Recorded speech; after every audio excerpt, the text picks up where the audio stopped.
Hi, welcome to the first session of my new marketing strategy course. I'm extremely excited to be sharing this information.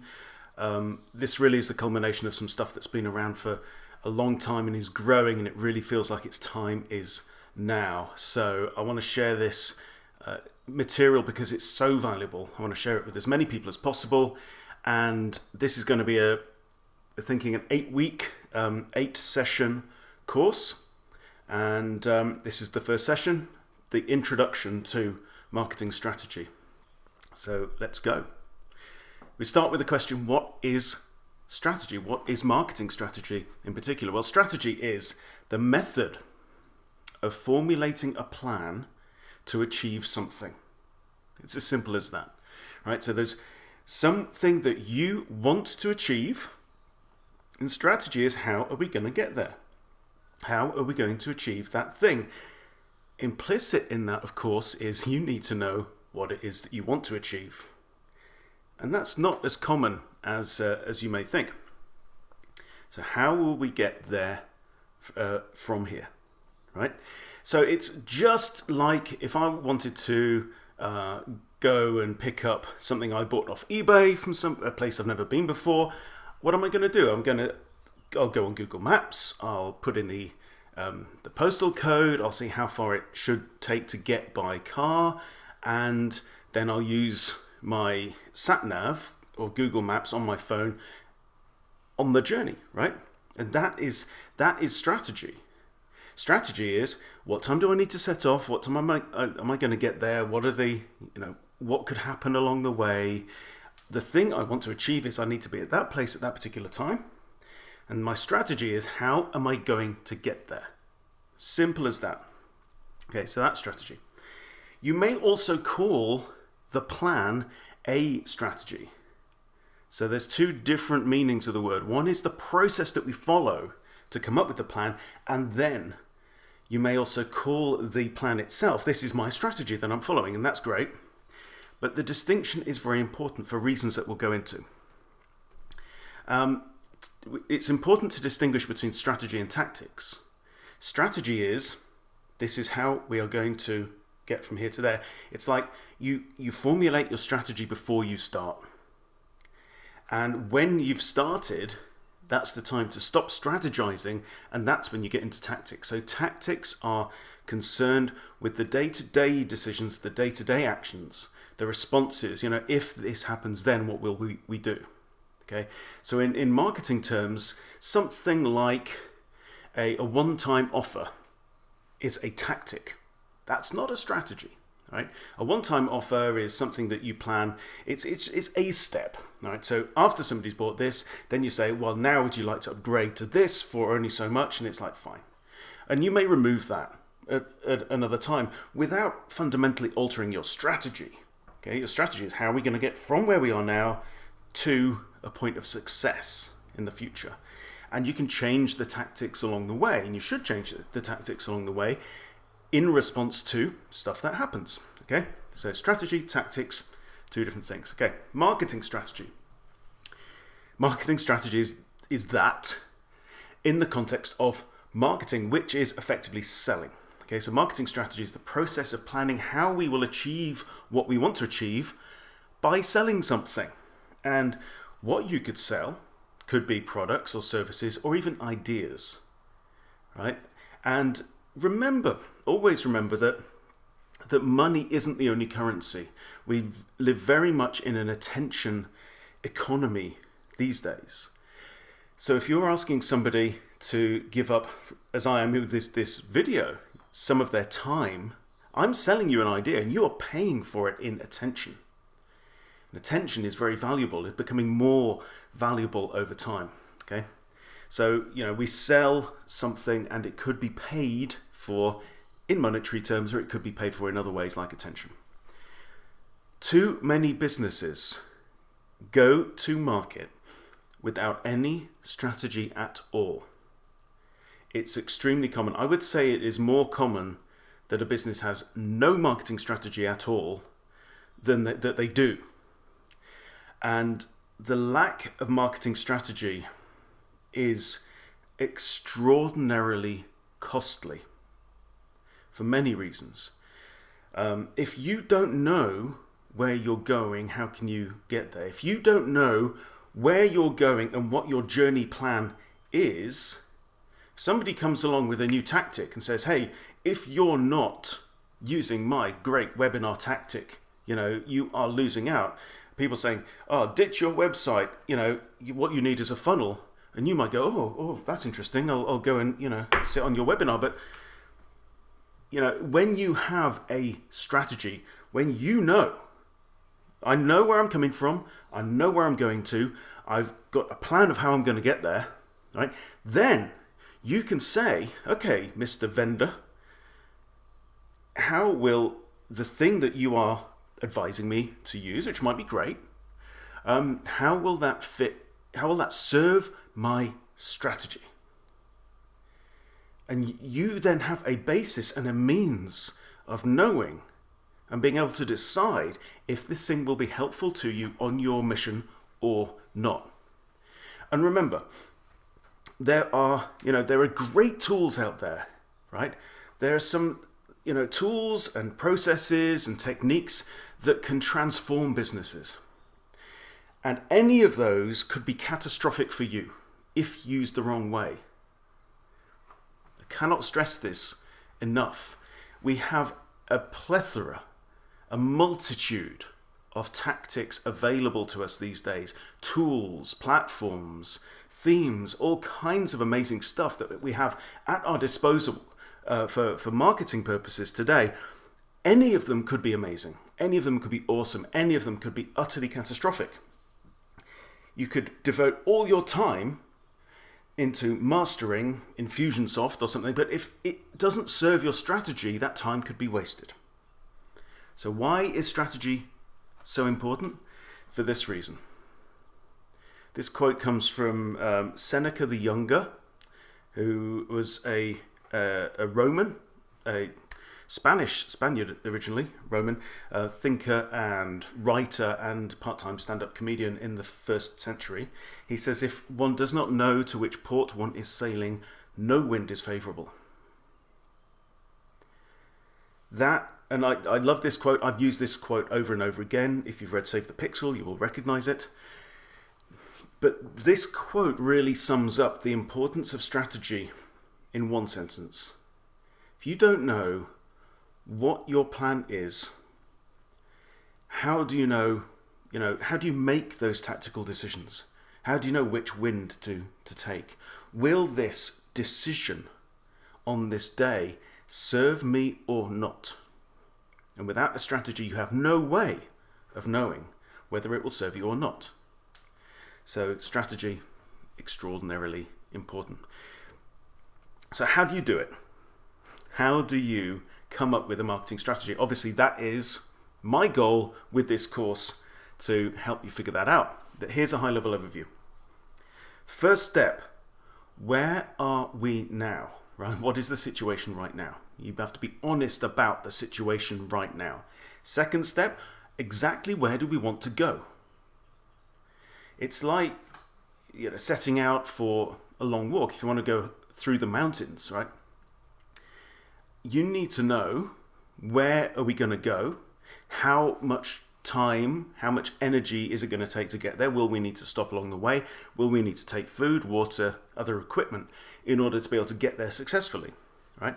Or you can just set out, get up in the morning, put your backpack on, and clear off out into the hills, right? Which may be great.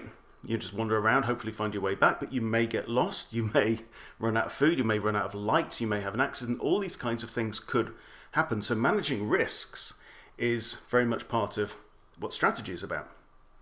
You have to know where you are starting from. You have to know where you're going to go. So where you want to go is your objective, and that gives us the problem that we need to solve, right? Because your strategy, your plan, is a solution to that problem, okay? And then the third step is going to be what needs to happen in order to get there. Right? If we're here, the thing that we want is over there. What are the steps? What do we need to cross? What's the first thing that needs to happen? What's the second thing that needs to happen? Very, very simple. And that gives us then the shape of the solution or the plan. In other words, our strategy. But you can't jump to step 3.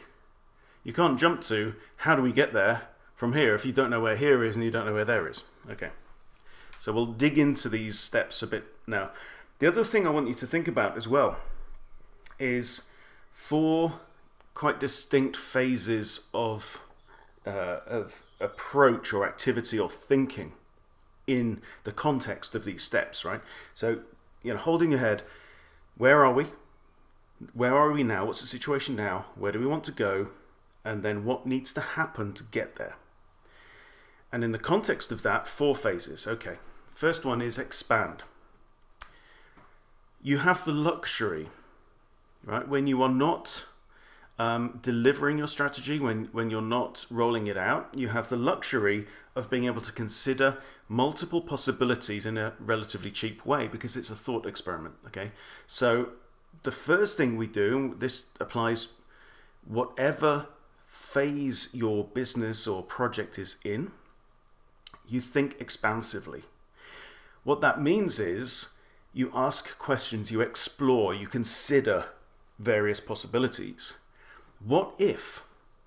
Is it true that? What about? How could we, right? Lots of open-ended questions that help you to, basically you're gathering more information, you're gathering more possibilities, right? And it's very important. It's like, the classic brainstorming. Say, let's get as many options and choices and possibilities in front of us as we can. That's expansive thinking. Then when you've done that, you need to switch to the second phase, which is contractive thinking. Okay, so with all these possibilities, we can't do them all. That would be suicide, right? So we need to decide what to do, what will help us. And this is just as much about where we want to go, as in your strategic objective, as it is about the tactics to get there. Because you can choose your strategic objective. Very often, I think that many of us think that because we are pointing this way, because we have been doing these things for the last few years, because our education is this, and because our parents expect that, then our path forward is pretty much, railroaded for us. We're on the tracks and there's nothing much we can do. The reality is that you have a lot of choice over these things. And in the context of that, you get to make decisions about where you want to go. And it doesn't have to be the most obvious thing or the default thing, right? So we come up with lots of possibilities, and then out of those we evaluate what the possibilities are and we make decisions. Okay, what kind of business do we want to be? What kind of brand do we want to be? What kind of customer do we wish to serve? What kind of goal, or what's the vision of the world that we wish to create? All of these things are really, really important, and you get to choose them. So more about that later. So expansive thinking is very important to start with, so that you know what your options are. Lots of options, and it's also helpful to get more brains involved in that as well. It's actually quite hard to do it all on your own. And then there has to come a point where you say, right, let's stop that. We draw a line under that. Now we have to make decisions. We decide where we want to go, and then we decide how we're going to get there. Okay? Third step, implement. Do it. Start your strategy. I know people, I know examples of people who never get out of the strategizing phase. I think it was Voltaire, or someone around Voltaire, who said, the perfect is the enemy of the good. And if you wait and try to make your strategy perfect, you will never, it will never be realized, because there is no such thing as a perfect strategy. Part of the reason is because everything is based on time, and there are things that you do not know until you set out on the journey, right? The weather may change. You have no control over that. But what you can do is plan, right? So part of strategizing is planning for the unknown. And there comes a point where you can't plan anymore. You just have to start, right? We think we have the information we need. We know what we don't know to a degree. So we know what we may have to figure out or be alert to, pay attention to, be open to on the journey, and we're going to set off. And that's the way to get there. That's the optimal approach. You have to start, right? And then the fourth step is to review your strategy periodically. Both of these words are very important, okay? The importance of reviewing your strategy is stuff changes, right? Life happens. Things will happen along the way. The market will change. The economy will change. The culture will change. The only thing that we know for sure is that change does happen, right? We can know for sure that, the possibility of there being no change is zero. Stuff will change. We will respond to that change. However, you can't keep strategizing, because if you're constantly changing your strategy and trying to tweak it and improve it on the fly, you will get nothing else done. You can't roll out your strategy if you keep changing it. If you imagine, right, so I set off to pick up my eBay thing that I've bought. I got to go to Derby or whatever it is. And I set off and my sat-nav says turn left, and off I go left up the lane. If my sat-nav then decides to recalculate the route for no particular reason and thinks, actually, I think it might be nice to go via there. And it says, no, turn around, we're doing something else. It's like, that's not going to be optimal. Right? Optimal is I need to set off for my destination. I need to drive purposefully towards my destination. And if something happens along the way, right, things change, I need to stop off for fuel or whatever, then I can make those decisions along the way. There are tactical decisions to be made. But I can't stop every mile and check whether I still want to be doing strategy number one, because that would just be stupid. It wouldn't be optimal. Right, so we've got 3 things that we are doing that we need to, 3 steps. Be honest and figure out where we are right now, figure out where we want to go, and then figure out how we're going to get there. And the phases of approach are think outwards, then stop doing that and make some decisions, make a start, and review your strategy, but periodically. Okay, and this will obviously have implications for anybody who wants to deliver marketing strategy for clients, because we will be seeing, as this unfolds, we will be seeing the shape of what a marketing strategy service might look like as well. So you may want to bear that in mind as we go through. 2 very, very important things which we've already touched on. One is you can reframe your problem. The problem is, how do we get there, right? And it derives from the strategic objective that you have. You do not have to accept the first strategic objective, the first goal that comes into your head, right? You may have had it for 10, 15 years, doesn't matter. You get to choose that objective to make sure it works for you, if it is your own business, obviously. If it's a client's business, then you need to help them to find the objective that works best for them. And then, that then reframes the problem. The second thing is, you also get to design the solution. So if that is the problem, does that work for us? If what we need to do or what needs to happen in order to achieve that objective, does that work for us? Do we want to go through those steps? Do we want to engage in those activities that need to happen in order to get there, right? How does that feel? If it doesn't work, then you get to reframe that. You get to change it, right? And there are always multiple ways to get to any endpoint. There's no right strategy, right? And that talks, And the reason is because there's no such thing as perfect. The perfect is the enemy of the good. What we want is a good strategy, and we want to start implementing it, and we want to learn as we go. Okay? You can reframe your problem. You can design your solution. You get to do that. It's fine. It's okay. Okay, so this should be very, very empowering. Now, remember we talked about how strategy can be a process and also a product of that process.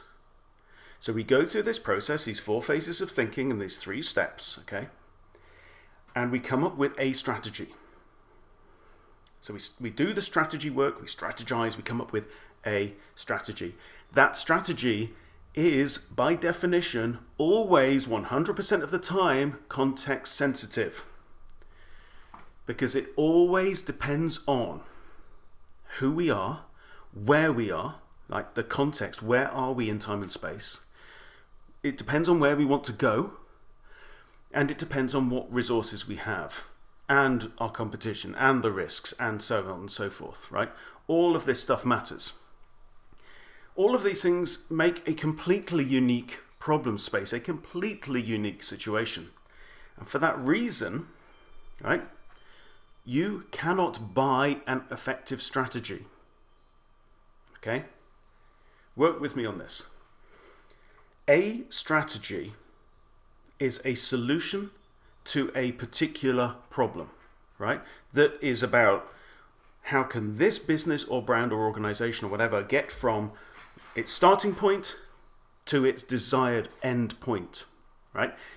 You come up with a plan for that.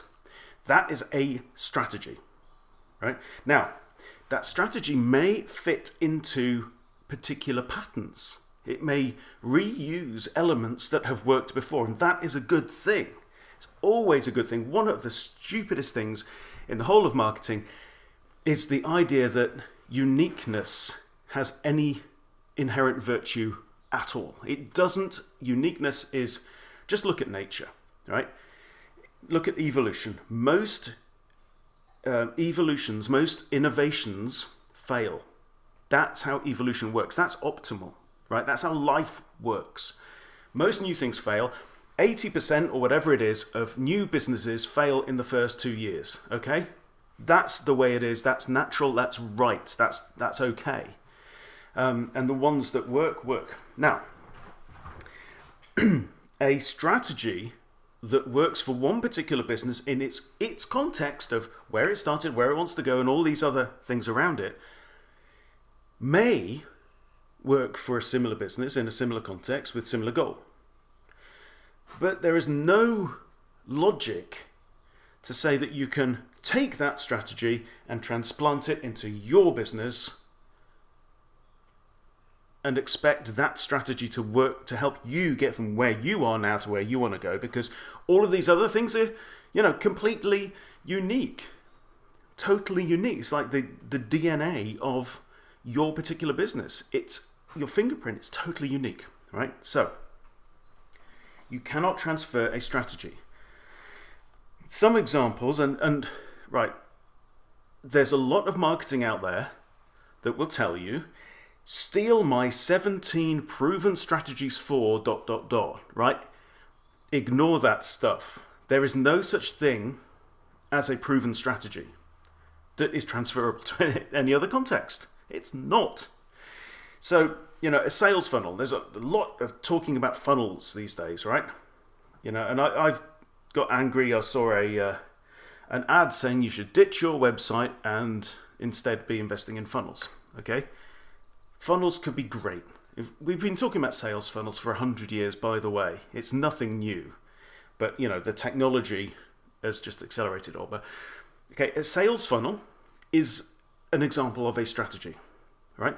A sales funnel that is implemented for a particular business is a strategy, right? Not sales funnels. A product launch plan or system could be a strategy. When Jeff Walker launches product launch formula, like he does every year, he has a strategy for it.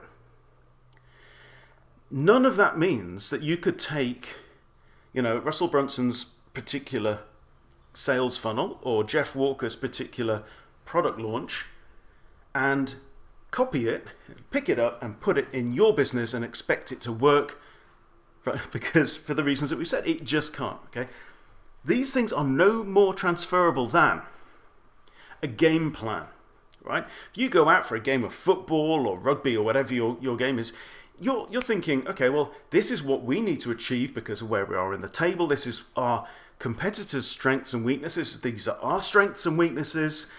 We expect them to do this, but they may not, right? All of that is completely sensitive to the context of that game. It's to do with timing. It's to do with, the timing in the season. It's to do with a competition. You cannot take that same game plan and say, well, that worked. Let's do that game plan every game for the rest of the season. Because you will fail. Neither could you say, that game plan was so good, right, in our football game, that we're going to sell it to a rugby team or a hockey team. How absurd does that sound? Right? But this happens in marketing all the time. You can't take a journey map, right? I've picked out this great way to drive from Sydney to Melbourne, okay? And it takes in all these amazing views, and I'm going to take that map that I've created and I'm going to sell it to somebody who lives in Los Angeles. It's just insane. Like a personal training plan or a diet regime. It's to do with the individual. What do you want to achieve with your personal training plan? What do you want to achieve with your diet? What kind of body do you have? Right? These things, by the way, are no less unique and individual than any business or organization. No less unique. So why do you think that you can transplant a strategy from one business that works, look, it's worked here, and say, okay, work for me. Medical treatment program, we don't even need to go there. Okay. Everything has its place in time and in space. That could be a poem one day. Time and space are very important. Space is where are you? Where are you in the market? Where are you in relation to your customers, in relation to your competition, right? What is the map, the lay of the land? This is something that we could talk about for weeks and weeks. And also time is critically important. We will talk about timing later on in this video. But just for now, let's hold the idea in our heads that where we are and when we are really matters. Okay? Just take, for example, I'm really into gardening. I'm very passionate about sustainable agriculture and stuff like that. And when you look at nature, you will see that some particular types of plants will, or animals, will thrive in particular environments. Okay, so I've just planted a load of potatoes because the soil is just warm enough for me to plant my potatoes.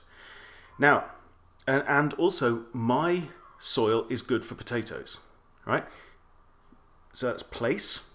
My garden is good for potatoes, right? Because I have a heavy clayey soil. I cannot grow carrots. Carrots hate it here because my soil is too dense and whatever, right? So, it's great for potatoes, it's rubbish for carrots. And if I had planted my potatoes 1 month ago, they would probably have failed because the timing was wrong. So whatever we are doing in our strategy, we need to be honest and sensitive to time and space. Right? So I've got some bad news, first of all, before we carry on. The bad news is, for all the reasons that we've been discussing, no one knows what the right strategy is for your business. I'm sorry about that, but it's the truth. Your business, your context, your goals, it's also unique. That there is no right strategy until one is created. Okay, so nobody can tell you what that right strategy is right now. It isn't written anywhere.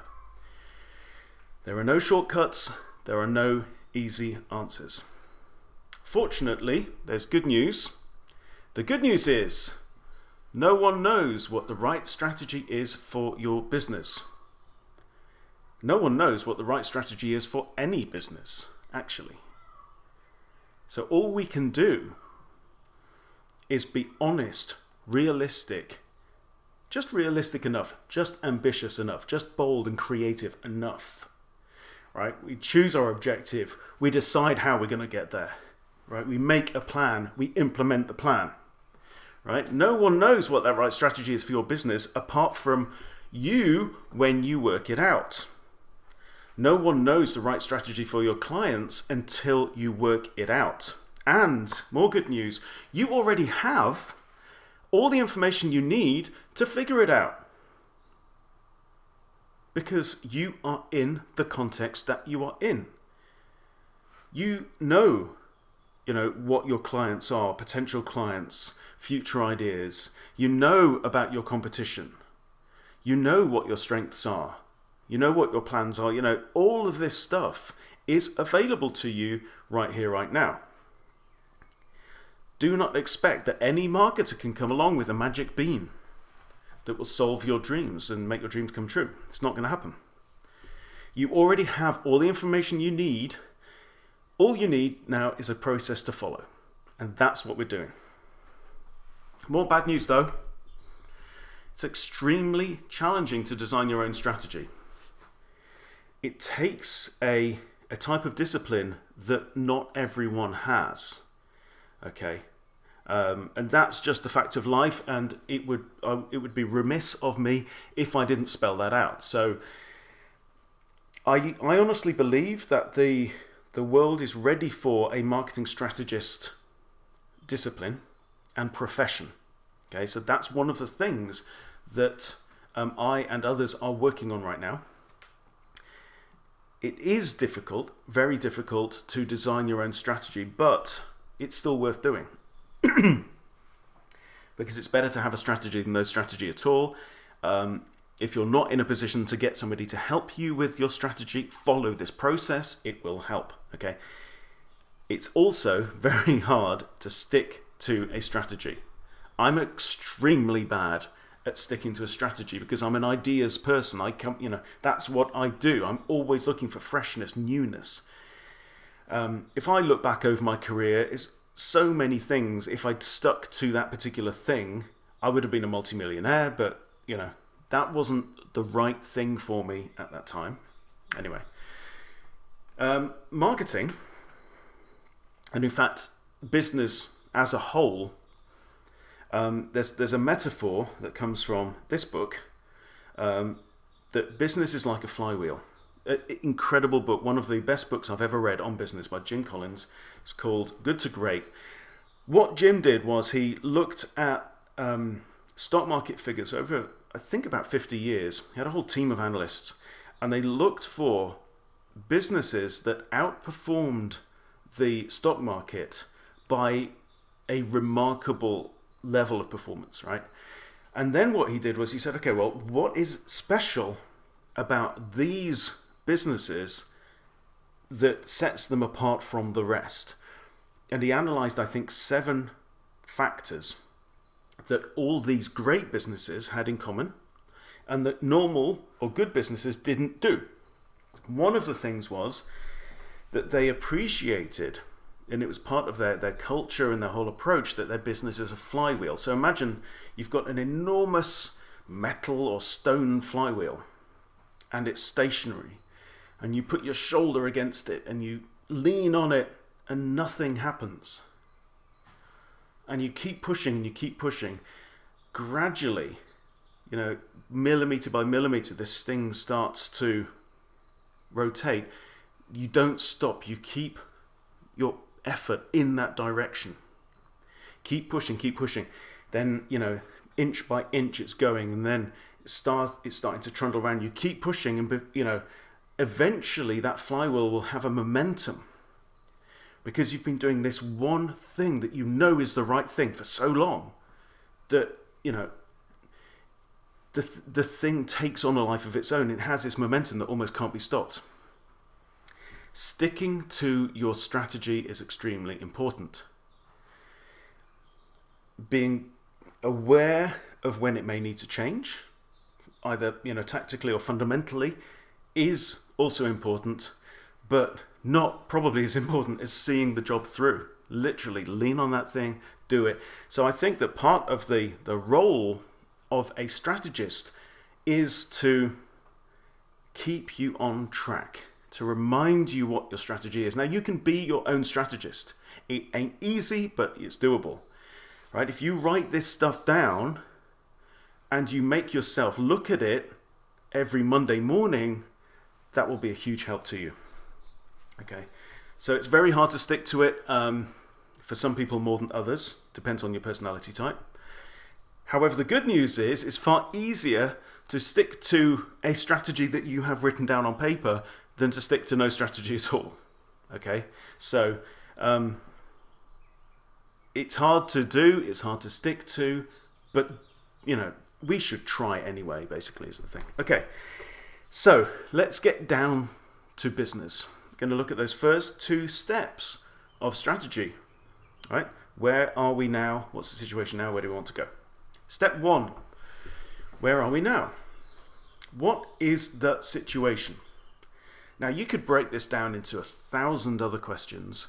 And if you go through the circuit questionnaire, a lot of those good questions are in there. So go to benhunt.com/circuit, and that will redirect you to the Google Doc. Every question that I can come across that I think is relevant to a marketing strategy is in that document. Okay, what is the situation? All you have to do is be honest. Tell the truth. What is the situation right now? Okay, you can fantasize about what you think the situation should be right now. Okay, but that will be less helpful than telling the truth about the situation. So some important areas. Finance is one, right? What funds do you have? What funds do you need? How much cash flow do you need? All this stuff. Brand and any other assets, very important. So how are you perceived right now? What intellectual property do you have? What particular skills or whatever? And all of this in relation to the competition and what you want to achieve, because you can then adjust what you want to achieve. And what is the competitive landscape? Basically, what else is out there? What are you competing against? What do you have to do to beat that competition? I'm not going to go into any more depth than that right now, simply because, you already know, we already know when we have been honest about the situation. Okay, so you just have to do it.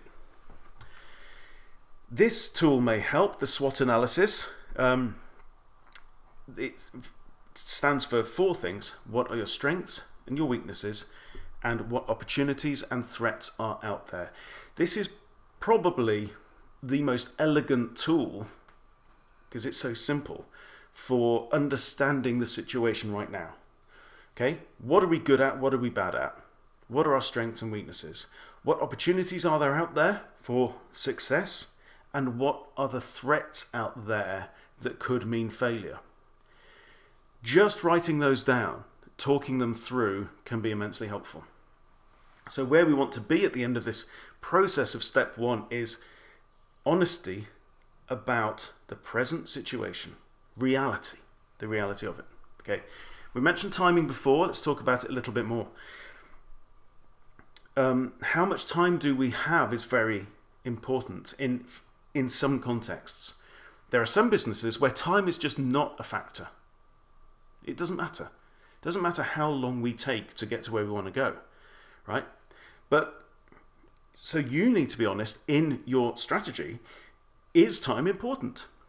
You may have a real time limit. You may have a cash limit.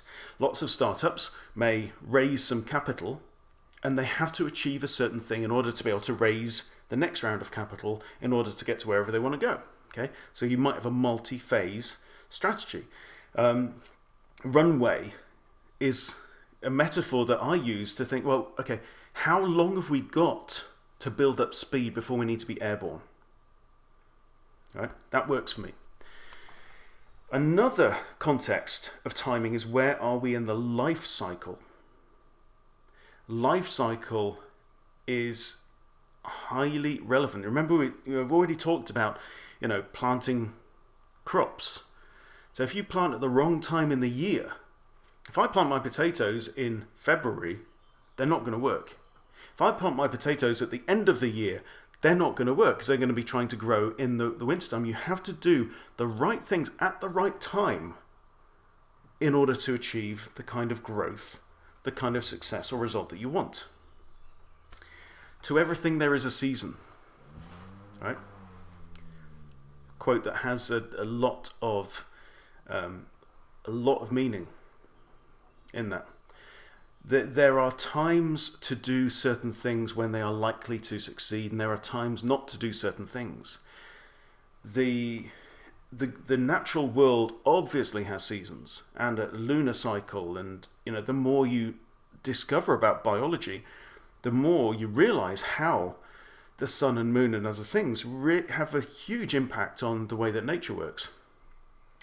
But the economy and other areas of life also follow a similar pattern. The Chinese have been talking about this for thousands of years. If you study the I Ching, it has these 64 steps or phases of life that are actually circular.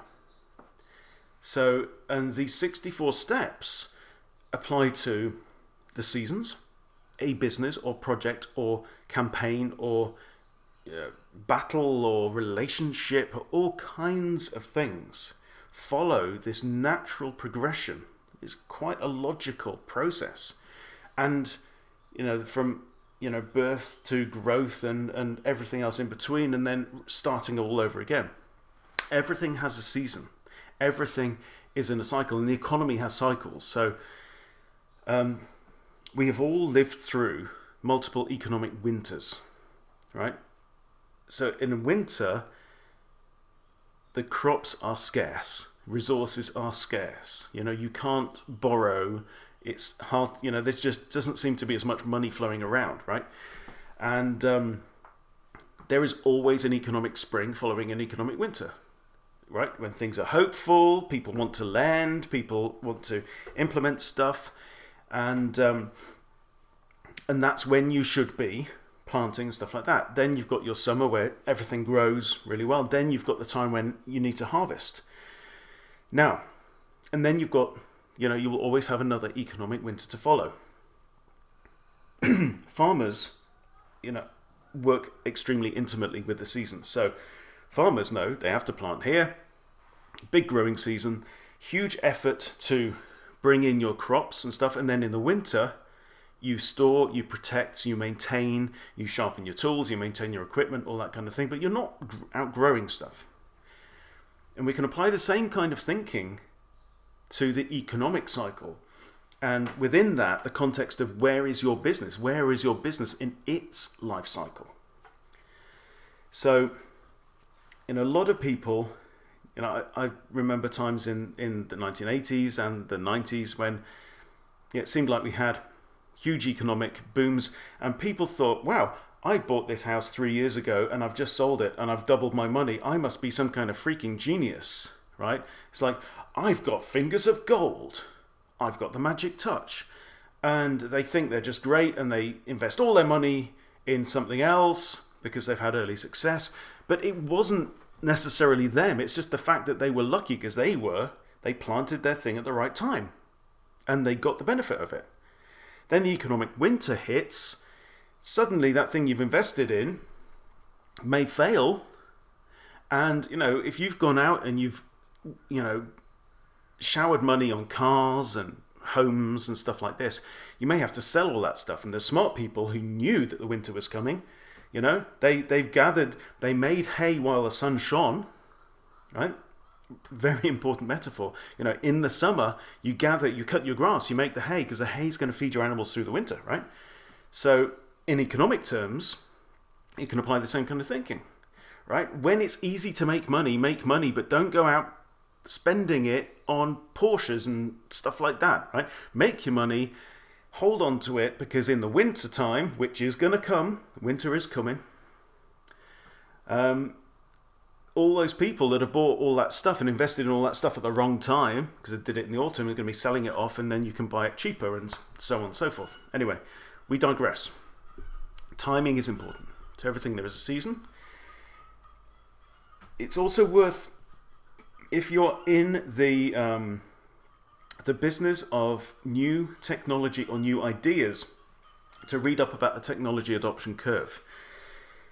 I won't go into it much now, but this comes from, the idea's been around for a while. Really, really good book from around 2000, Geoffrey Moore's Crossing the Chasm. What he was saying is that markets have this particular life cycle, right, where you get, early adopters who will go out and buy the newest thing because it's the newest thing, right? And then you've got early majority of the market, late majority, and laggards of the market, right? So you've got people who, each of these groups look to the previous group to know when the time is right for them to buy something.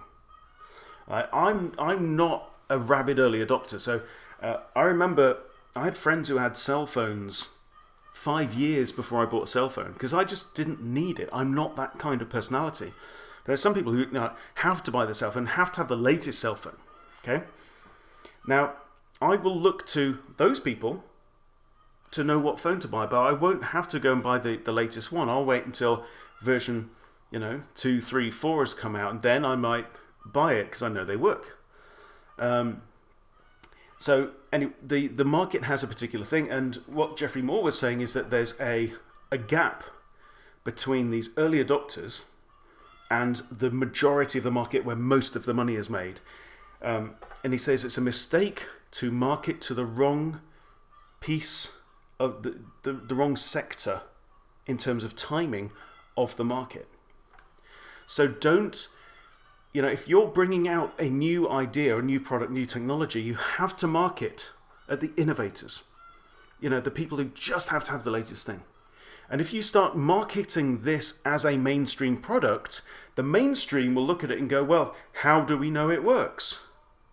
Right? Where are the reviews? Because they don't want to be the first on board.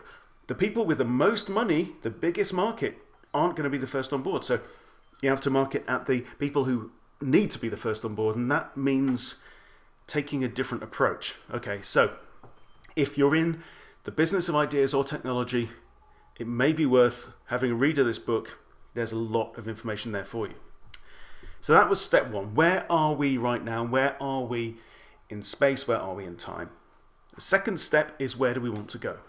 Now, the second whole video is going to be on this question. But for now, we'll look at it at a relatively high level. What is the high level business objective? Right? So the business objective is not necessarily the same as the marketing objective, but the marketing strategy must serve the business objective.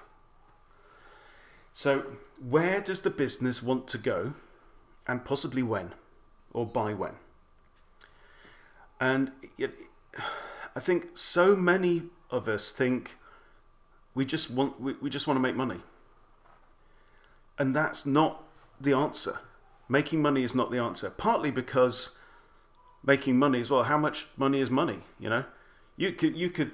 I'd say to you, well, if you work for me for the next year and I will pay you $10, you've made money, right? But everything else will fall down if you're working for me for a whole year for $10. It's not going to work. So what is more money? What does that mean?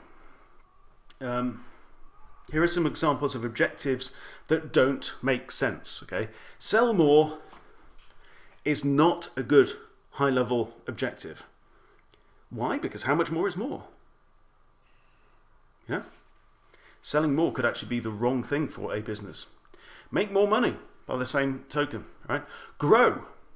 Now, as we'll see in the next video, grow can mean a huge number of things. Now, for most of us, most businesses, their marketing strategy is about growth in some context, but not for all, as we'll see in a bit. So, bigger, better, faster, more is not helpful.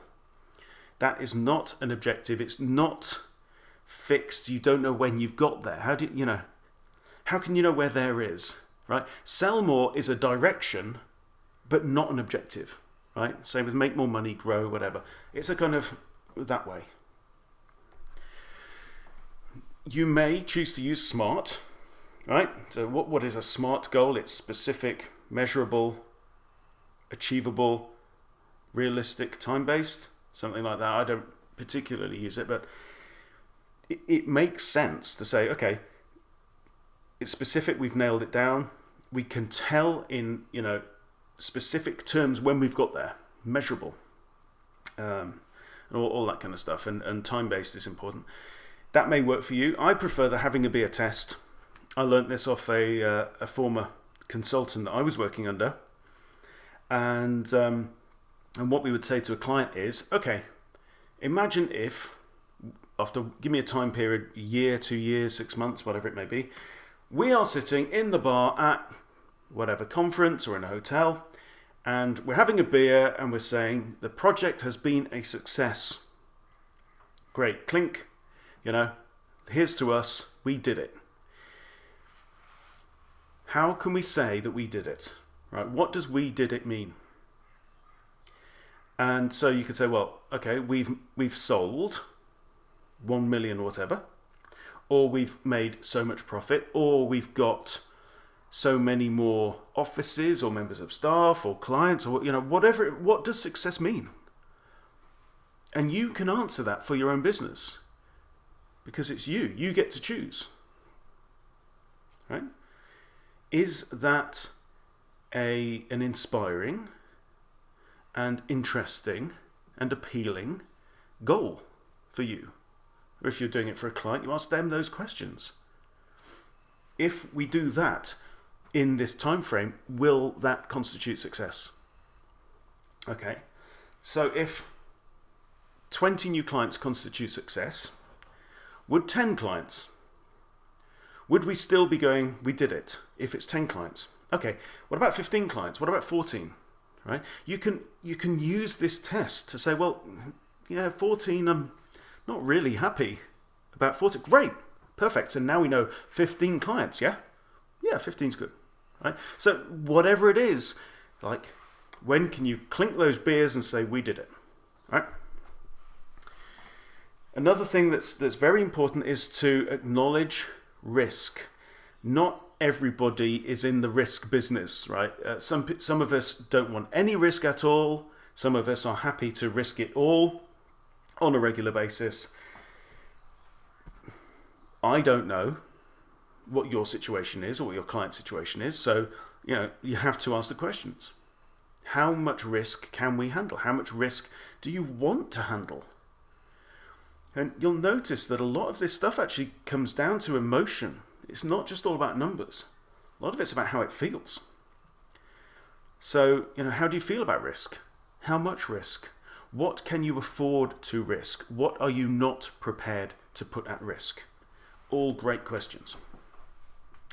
So let's just quickly go over some examples of some specific strategic objectives. Well, categories of strategic objectives. Establishing a business or entering a market is a great objective, right? It's relatively broad. You would want to be specific about it. Well, what does establishing a business look like? So another thing about the timing of businesses as well is that businesses tend to, how some animals tend to kind of grow to a particular limit, then they have to shed their skin and then they can grow again.